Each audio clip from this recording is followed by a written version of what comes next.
exponencial, ¿ya? Necesitamos una base fija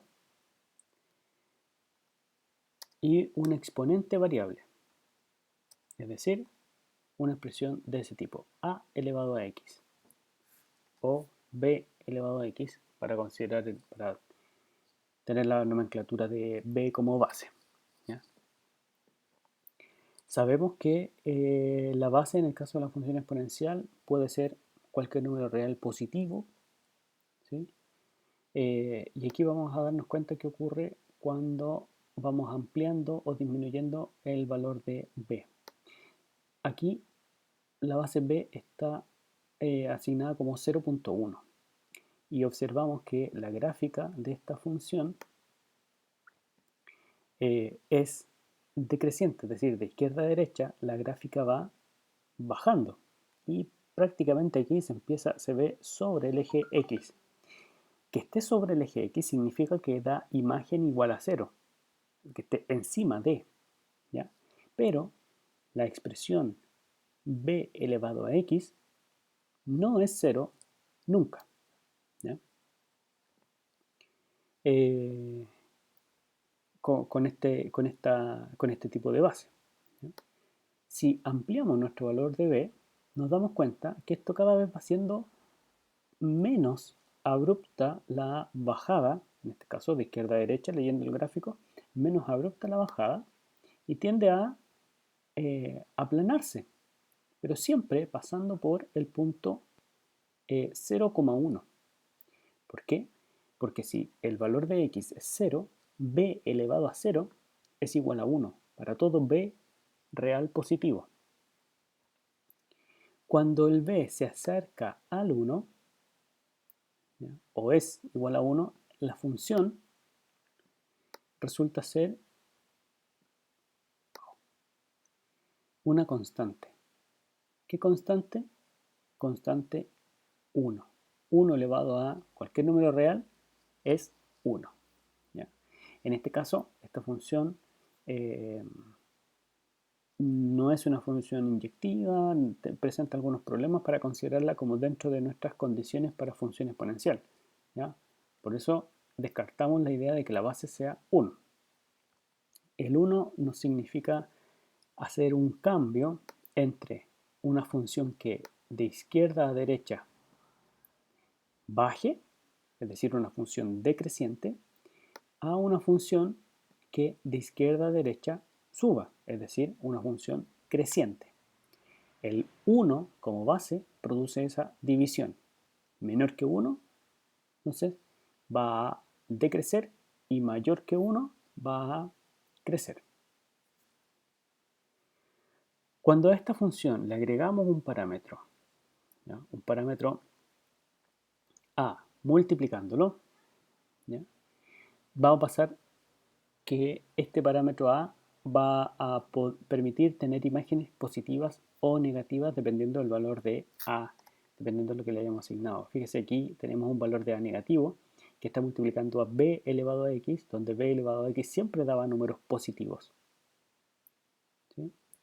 Entonces, cuando yo modifico esta constante o este parámetro, ¿no? Al pasar al a positivo, produzco un cambio de la gráfica entre los cuadrantes 1 y 2, o sea, de la que estaba entre el cuadrante 3 y 4 a el cuadrante 1 y 2, por el hecho de pasar de ser negativo a positivas las imágenes de la función. Variando el parámetro b, aquí también se tiene lo mismo, ¿ya? Las mismas variaciones, con b igual a 1 nos da una constante, con b mayor que 1 es creciente, y con b menor que 1 decreciente, ¿ya? Al eliminar el parámetro b, o sea a, perdón, y observar qué ocurre cuando la base es negativa, no aparece un resultado para la gráfica, ¿ya? ¿Por qué? Porque esta expresión no está definida en los reales, ¿ya? Para todo x. Por eso no tenemos una representación gráfica de la función. Entonces necesitamos que esto sea la base sea un número real positivo y distinto de 1 para tener este crecimiento de crecimiento. Finalmente, que exista lo que vamos a ver más adelante como una función inversa. Esto ocurre con la función exponencial. Para la función logaritmo ocurre algo similar.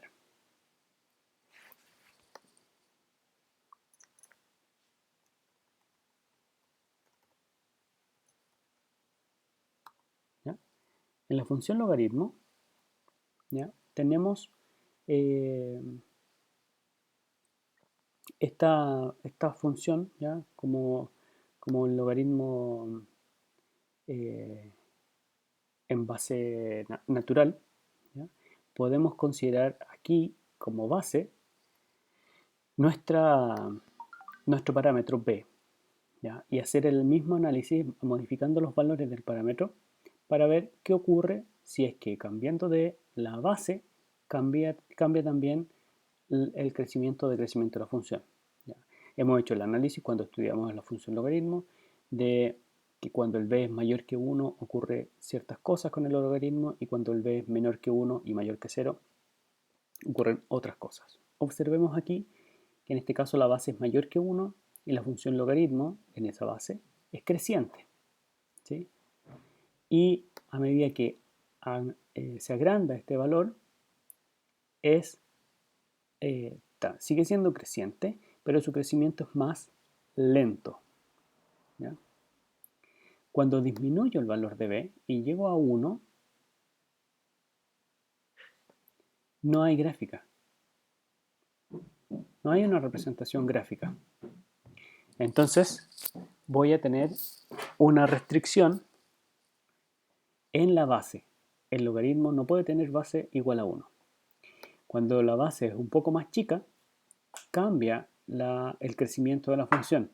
Siempre se mantienen los cuadrantes 4 y 1. En este caso, con base menor que 1, la función decrece, de izquierda a derecha baja, ¿sí?, y con base mayor que 1, de izquierda a derecha va a subir. Es el mismo cambio que se produce con la función exponencial. Y ahí tenemos las dos funciones, exponencial y logaritmo, en la misma base. Cuando yo modifico el parámetro b, se modifican ambas simultáneamente y se observan que son simétricas respecto a la recta y igual a x. Observen esta simetría. Cuando yo modifico el parámetro b, la base, ambas van cambiando de la misma forma, de manera simétrica respecto a esta recta. Es como si esta recta fuese un espejo para ambas funciones. Esto es una característica de las funciones que son una inversa de la otra. Y en este caso, la función logaritmo es la función inversa de la función exponencial y viceversa. Entonces, lo que ocurra con la función logaritmo, crecimiento de crecimiento, vamos a tener en este caso también, ocurre con la función exponencial, crecimiento y decrecimiento particularmente.